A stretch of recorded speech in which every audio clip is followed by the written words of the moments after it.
Oke, tadi teman-teman kalian sudah beberapa dan minggu lalu yang presentasi.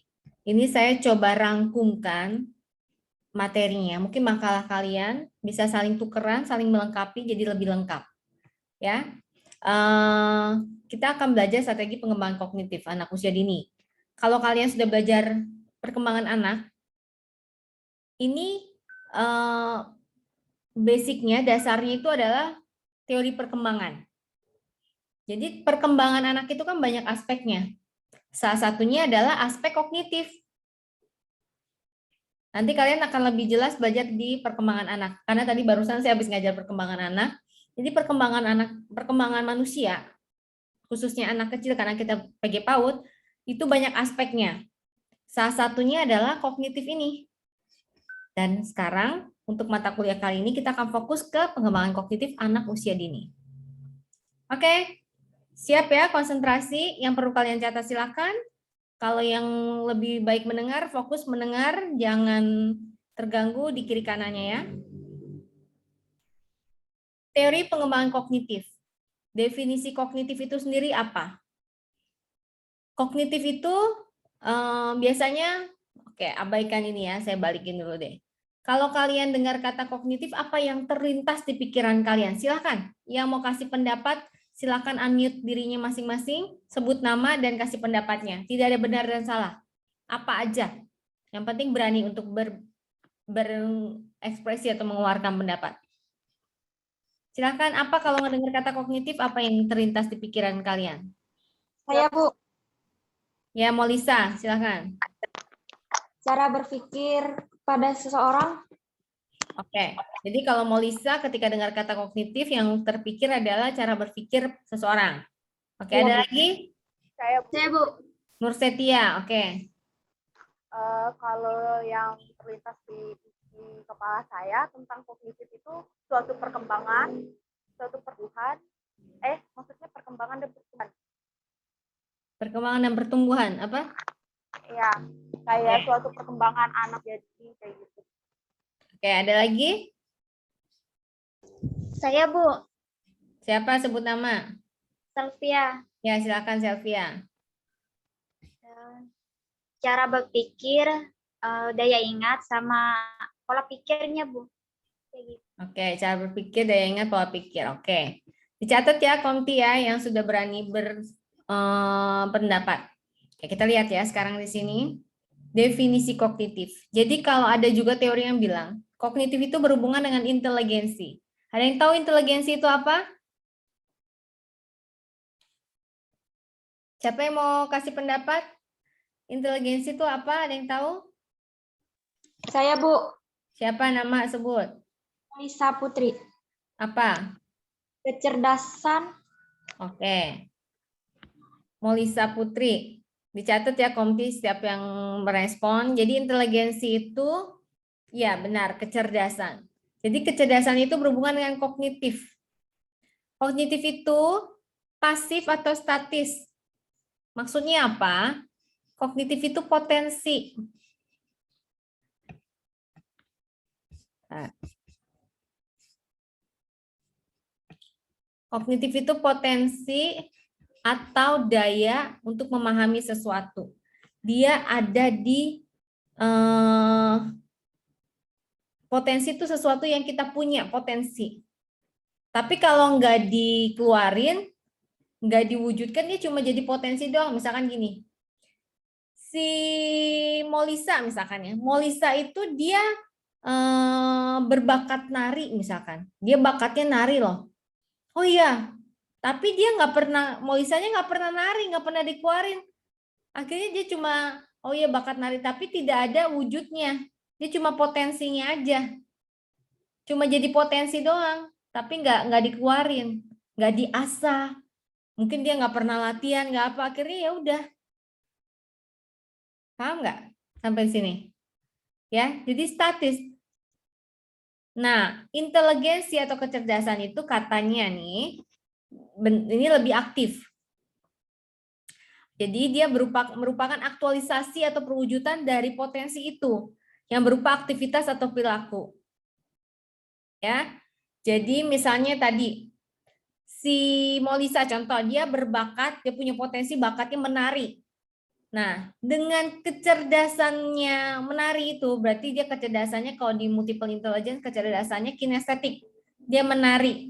Dengan kecerdasannya itu dia ikutin lomba misalkan, atau dia ikut pertunjukan, dia ikut exhibition pergelaran tari, terus dia latihan sama senior-senior penari-penari misalkan.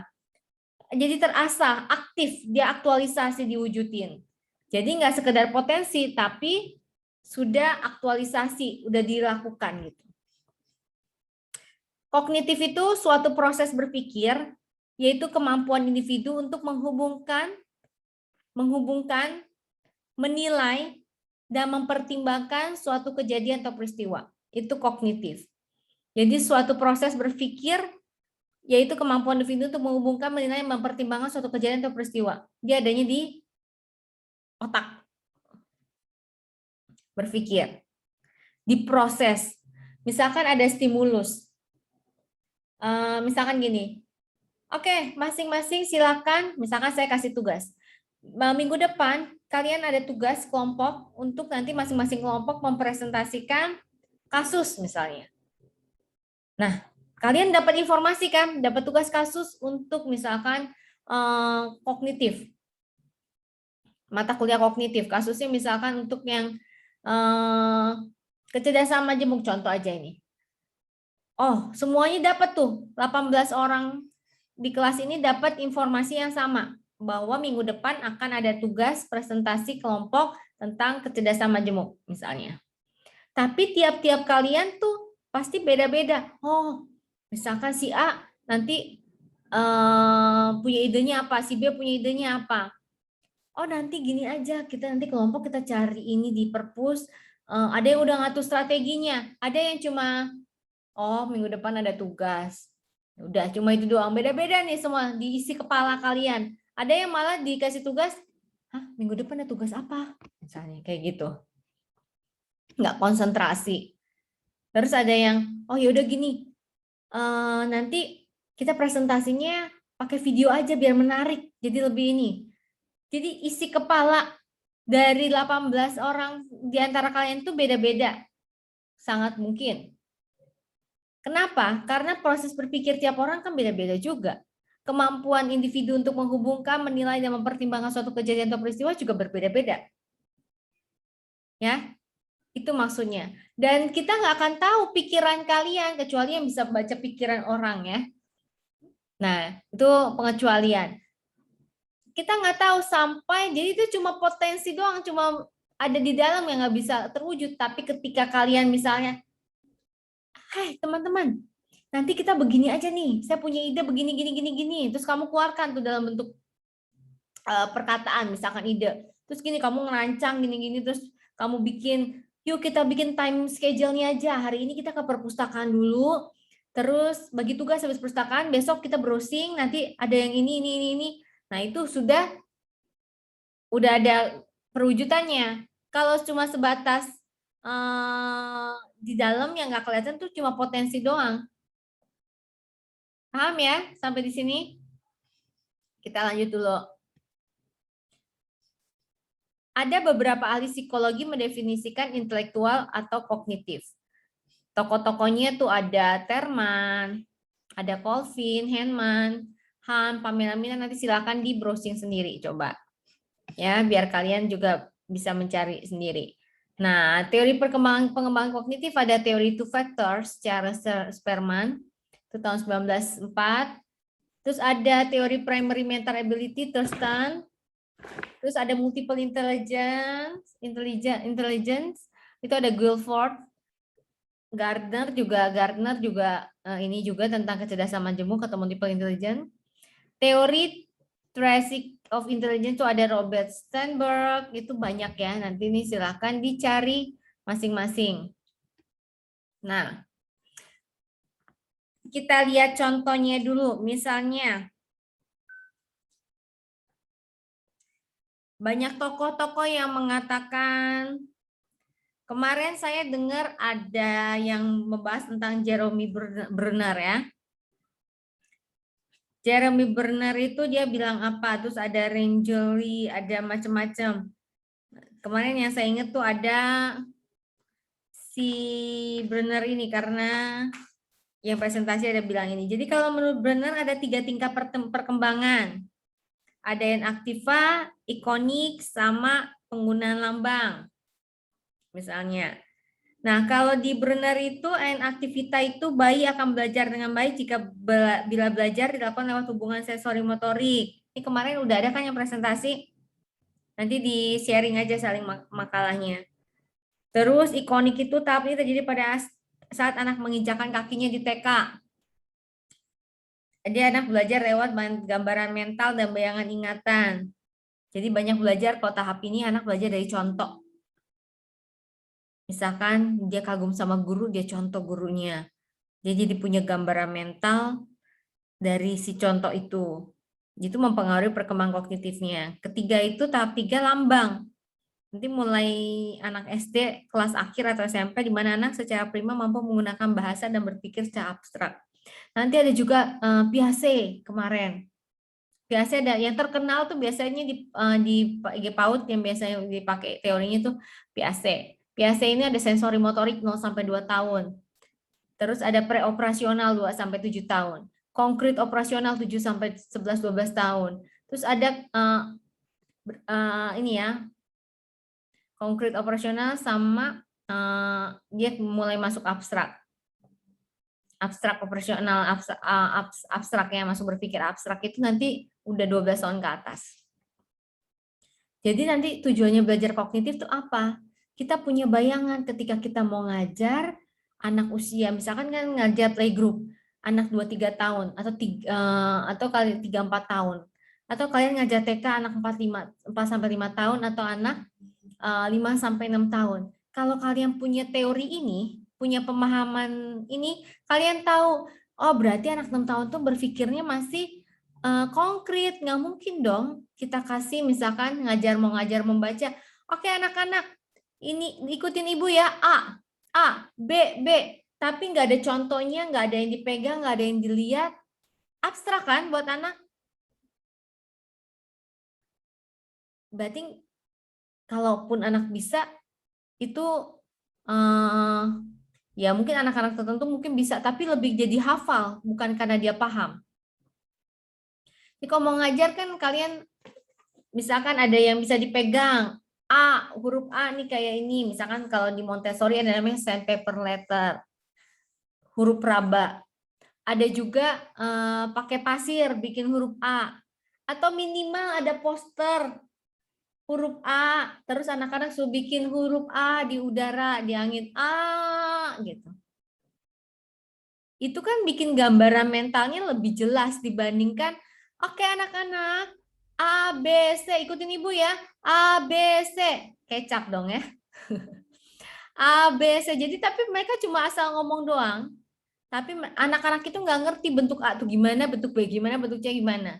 Itu abstrak. Jadi nanti kalau kalian ngajar, setelah kalian tahu belajar psikologi perkembangan, belajar perkembangan anak, belajar ini kognitif, jadi kalian tahu, oh kalau ngajarin anak 2 sampai 3 tahun, kalau anak 2 tahun dia masih sensori motorik. Jadi dia harus belajarnya pakai panca inderanya. Nah, seperti itu. Jadi kalian ada bayangan. Ya, nanti belajar lebih detail lagi sendiri ya. Ini saya mau kasih gambaran aja. Kalau kita belajar kognitif itu ada apa aja. Nanti juga ada klasifikasi pengembangan kognitif. Klasifikasi ini ada pun tujuan pengembangan kognitif diarahkan pada ada 7 area nih ya. Auditori itu melalui pendengaran. Anak belajar melalui pendengaran. Terus ada visual. Visual dari penglihatan. Taktil itu dari perabaan. Kinestetik dari gerakan.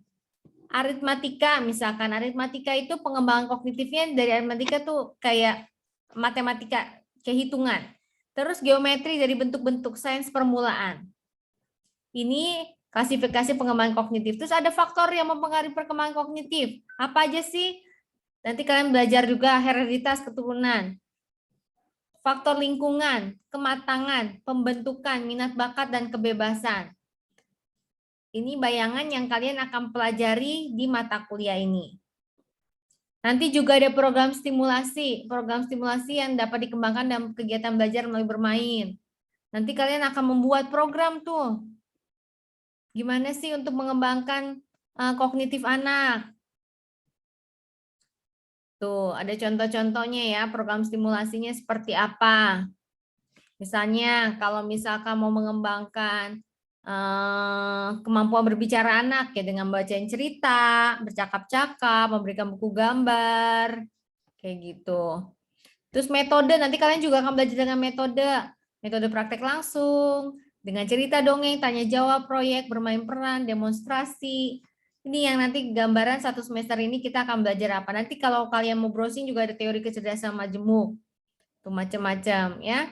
Terus nanti kita di akhir akan belajar ada evaluasi pengembangan kognitif. Nanti saya akan sharing RPS-nya ya, rancangan pembelajaran semesternya di WhatsApp group atau di Classroom. Tapi nanti saya share di WhatsApp group dulu. Terus media dan perkembangan kognitif ini ada nanti kalau mau buat media juga nggak bisa asal, ada fungsi tujuannya, ada karakteristik dan syaratnya. Ya. Terus nanti kita akan mengenal ada model taksonomi Bloom. Ada 6 tingkatan pelaku kognitif. Yang paling rendah itu T1 itu pengetahuan, itu paling dasar. Hafalan lah. Dari tahu terus dia paham, itu udah level 2. Kalau udah paham dia bisa diterapin di aplikasinya, itu level 3. Kalau anak udah bisa kita bisa analisis udah makin tinggi tuh. Udah bisa analisis, terus bisa memecah-mecahkan lagi persoalan-persoalannya, sintesis, sampai akhirnya dia bisa evaluasi, itu udah tahap paling tinggi dari model taksonomi Bloom. Itu secara kognitif, pengembangan kognitif, perilaku kognitifnya ya.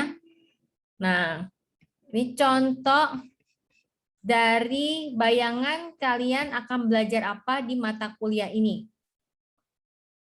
Oke, saya akan coba share RPS-nya ya. Sebentar ya.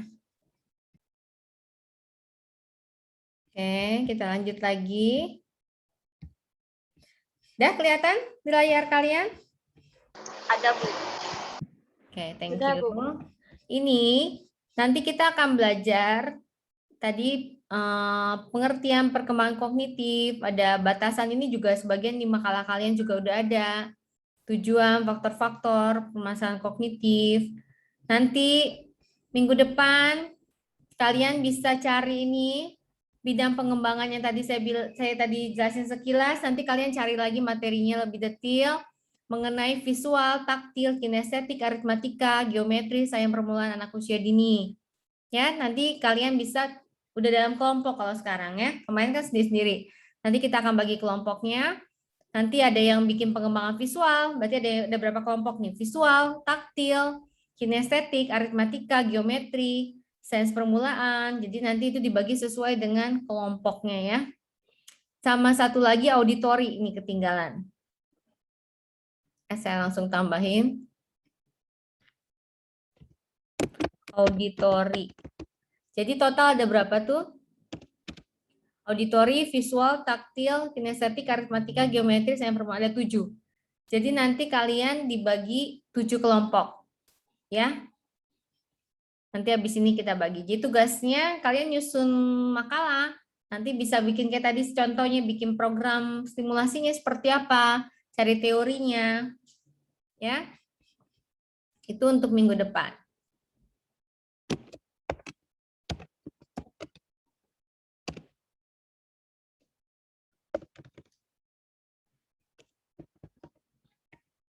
Auditori.